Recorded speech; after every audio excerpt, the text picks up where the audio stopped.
ഗ്രാമിക ന്യൂസിലേക്ക് സ്വാഗതം. ശക്തമായ മഴയിൽ ചെമ്പിലോട് പഞ്ചായത്തിൽ വീടിന്റെ മേൽക്കൂര തകർന്നു വീണു. 12ാം വാർഡിൽ കൊച്ചമുക്ക് മുതുക്കുറ്റി മദ്രസയ്ക്ക് അലയുള്ളതിൽ മറിയത്തിന്റെ വീടിന്റെ മുകൾ നിലയിലെ ഓടിട്ട മേൽക്കൂരയാണ് തകർന്നു വീണത്. ബുധനാഴ്ച രാത്രി 9 മണിയോടെയായിരുന്നു സംഭവം. ഭാഗ്യം കൊണ്ട് ആർക്കും പരിക്കേറ്റില്ല. വീടിന്റെ 2ാം നിലയിലെ മേൽക്കൂരയാണ് തകർന്നത്. ഈ സമയം വീട്ടുകാരെല്ലാവരും അടുക്കളയിൽ ഭക്ഷണം കഴിക്കുകയായിരുന്നു. താഴെ കോൺക്രീറ്റ് വാർപ്പും മുകൾ നിലയിൽ ഓടിട്ട മേൽക്കൂരയുമാണ് വീടിനുള്ളത്. വാർഡ് മെമ്പറും നാട്ടുകാരും ചേർന്ന മരങ്ങളും പൊട്ടിയ ഓടുമെല്ലാം നീക്കി മേൽക്കൂര ഷീറ്റിടാൻ രംഗത്തെത്തി. വില്ലേജ് ഓഫീസറും പഞ്ചായത്ത് പ്രസിഡന്റും സ്ഥലം സന്ദർശിച്ചു. ഇന്നലെ വളരെ ശക്തമായ മഴയായിരുന്നു. രാത്രി ഒരു 8 മണി സമയത്താണ് നമ്മുടെ ഈ ആലയുള്ളതിൽ മറിയുന്ന എന്ന ഇവരുടെ വീട് മേൽക്കൂര കംപ്ലീറ്റ് ഇടിഞ്ഞ് താഴെ വീഴുകയും വല്ലാത്ത ശബ്ദത്തോടു കൂടി ഭയങ്കര ശബ്ദമുണ്ടായിരുന്നു. അപ്പോൾ നാട്ടുകാർ കൂടിക്കൂടിയപ്പോൾ അകത്ത് ഭക്ഷണം കഴിച്ചുകൊണ്ടിരിക്കുകയായിരുന്നു മറിയമ്മയും മക്കളും.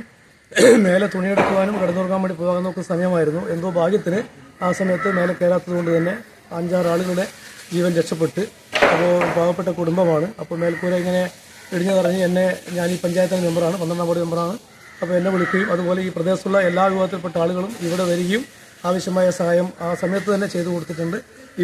ഇപ്പോഴും ആളുകൾ ഈ രാവിലെയും എല്ലാ ആളുകളും നാട്ടിലെ ആളുകൾ വന്ന് സഹായം ചെയ്തുകൊണ്ടിരിക്കുകയാണ്. മഴയ്ക്ക് വെള്ളം കയറാതിരിക്കാൻ വേണ്ടിയുള്ള ഷീറ്റ് കെട്ടാൻ വേണ്ടിയുള്ള ശ്രമം നടക്കുകയാണ്. വില്ലേജ് ഓഫീസർ വിളിച്ചിട്ടുണ്ട്, എല്ലാ സമയത്തും എത്തിച്ചേരും. അപ്പോൾ ആവശ്യമായ സഹായം ഈ കുടുംബത്തിന് കിട്ടാൻ ആവശ്യമായ എല്ലാ ഇടപെടലും നടത്തേണ്ടതുണ്ട് എന്നാണ് ഈ സമയത്ത് പറയാനുള്ളത്. ഗ്രാമിക ന്യൂസ്, ചക്കരയ്ക്കൽ.